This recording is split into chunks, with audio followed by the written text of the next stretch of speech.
नमस्कार, मी पंजाब डक. आज आहे 6 मे 2026. मी माझ्या शेतामध्ये आणि या ठिकाणून शेतकऱ्यासाठी अन्नदान देणार आहे. कारण की राज्यामध्ये शेतकऱ्याची हळद लावणार आहेत शेतकरी, तर त्यांचे फोन येणार आहेत, एखादा अवकाळी येणार आहे का. ऊस शेतकऱ्याचे फोन येत आहेत की अवकाळी एखादा येणार आहे. तर सर्वप्रथम ऊस शेतकऱ्यासाठी हळद लागवडी करणाऱ्यासाठी एक आनंदाची बातमी.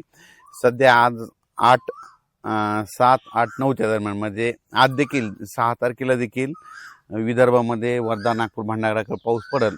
पण त्याच्यानंतर तुम्हाला सांगू इच्छितो की राज्यामध्ये मात्र 15 ते 20च्या दरम्यान एक काय होणार आहे, बंगालच्या खाडीमध्ये एक चक्रीवादळ तयार होईल. आणि ते चक्रीवादळ काय होईल, एक कर्नाटक आणि महाराष्ट्राच्या ह्या दोन्ही मदत होऊन जाईल. जर महाराष्ट्र आणि कर्नाटकच्या त्या बॉर्डरनं जर गेलं तर त्या गेल्याच्या नंतर काय होईल, कर्नाटकमधून जरी गेलं तरी महाराष्ट्रात त्याचा पाऊस पडणार आहे आणि ते अवकाळी पाऊस पडणार आहे. आणि अवकाळी पाऊस पडला असल्यामुळं महाराष्ट्रामध्ये 15 मे ते 20 मे दरम्यान चांगला पावसाळ्यासारखा पाऊस पडणार आहे. म्हणून हा अंदाज सर्व शेतकऱ्यांनी लक्षात घ्यायचा. मग ते सांगायचं झालं तर पाऊस नांदेड जिल्ह्यात खूप पडेल, मग 15 ते 20चा. त्याच्यानंतर परभणी जिल्हा, हिंगोली जिल्हा, यवतमाळ जिल्हा, लातूर जिल्हा, बीड जिल्हा, परभणी जिल्हा, धाराशिव जिल्हा, सोलापूर जिल्हा, त्याच्यानंतर सातारा जिल्हा, त्याच्यानंतर सांगली, त्याच्यानंतर कोल्हापूर, त्याच्यानंतर कोकणपट्टी पूर्ण, त्याच्यानंतर पुणे, अहिल्यानगर, श्रीगोंदा, दौंड ह्या पट्ट्यामध्ये चांगला पावसाळ्यासारखा पाऊस पडणार आहे. त्याच्यानंतर ते पाऊस उत्तर महाराष्ट्राकडे देखील राहील. म्हणजे उत्तर महाराष्ट्राकडे नंदुरबार जिल्हा, धुळे जिल्हा, जळगाव जिल्हा, संभाजीनगर, जालना जिल्हा ह्या परिसरात देखील मग 15 ते 20च्या दरम्यान तर चांगला मोठा पाऊस येईल. म्हणून हे अंदाज सर्व शेतकऱ्यांना लक्षात यायचा. पण राज्यातल्या सर्व शेतकऱ्याला सांगू इच्छितो की हे जे पाऊस आहेत त्याचा जरा जास्त पश्चिम आणि महाराष्ट्राच्या दक्षिण भागाकडे खूप पडणार आहे. कारण की ते चक्रीवादळ जे आहे ना ते कर्नाटकमधून जाईल. त्याच्यामुळे काय होईल, त्या परिसरामध्ये दक्षिण महाराष्ट्राकडं आणि पश्चिम महाराष्ट्राकडं तिकडं खूप पाऊस पडेल. आणि ऊस असेल तर ऊसाच्या सऱ्यामध्ये देखील पाणी साचेल, अशी परिस्थिती राहील. म्हणून हे लक्षात यायचं. आणि राज्यातल्या सर्व शेतकऱ्याला एक महत्त्वाची आनंदाची बातमी तुम्हाला एक सांगू इच्छितो की 13 मे ते 17 मेच्या दरम्यान, म्हणजे आत्ता मान्सून अंदमान बेटावर दस्तक देणार आहे. म्हणून हा अंदाज सर्व शेतकऱ्यांनी लक्षात यायचा. तसं तर 12 मेला समजा दस्तक देईल, पण डिक्लेअर कधी करते त्याच्यावर अवलंबून आहे. मात्र 13 मे ते 17 मेच्या दस्तक दिल्याच्या नंतर या वर्षी वेळेच्या अगोदर, म्हणजे 5-6 दिवसानंच पाऊस मात्र दाखल होईल. म्हणून हे लक्षात यायचं. म्हणजे आजच्यानं कंप्लीट पेरणीसाठी कंप्लीट 33 दिवस राहिलेले आहेत, पाऊस यायला 33 दिवस राहिलेत. म्हणून हा अंदाज सर्व शेतकऱ्यांनी लक्षात यायचा आणि आपण आपल्या शेतीची कामे करून घ्यायची. आज जे 6 मे, आज देखील 6 मेच्या दरम्यान तुम्हाला सांगतो विदर्भामध्ये, इकडं उत्तर महाराष्ट्रात 1-2 ठिकाणी, विदर्भात देखील बऱ्याच ठिकाणी आज देखील मान्सूनपूर्व अवकाळीच्या सरी बरसतील. म्हणून हे अंदाज लक्षात यायचा.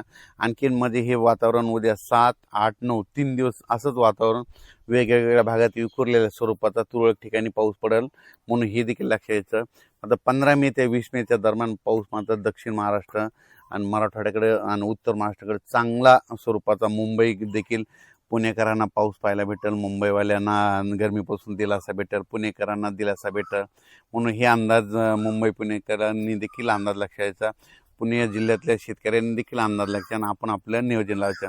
आणि 2026ला तुम्हाला एक सांगू इच्छितो, यावर्षी पाहू शकता आत्ताच म्हणजे कोकिळे आहेत बघा तुम्ही वरती, तिथं हे करतात. म्हणजे याचा अर्थ चाहूल लागली. म्हणजे यावर्षी आत्ता सध्या देखील बंगालच्या खाडीमध्ये अंदमान बेटामध्ये ढग जमायला सुरुवात झाली. म्हणजे मान्सूनसाठी पोषक वातावरण बनत चाललंय. म्हणून मी म्हणतो 13 ते 17च्या दरम्यानच मान्सून अंदमान बेटावर दस्तक देणार आहे आणि तिथून ते प्रवास मग हळूहळू सुरू राहील. म्हणून हे देखील लक्षात घ्यायचं. जसा जसा पाऊस पुढे येईल तसे तर मेसेज दिले जातील.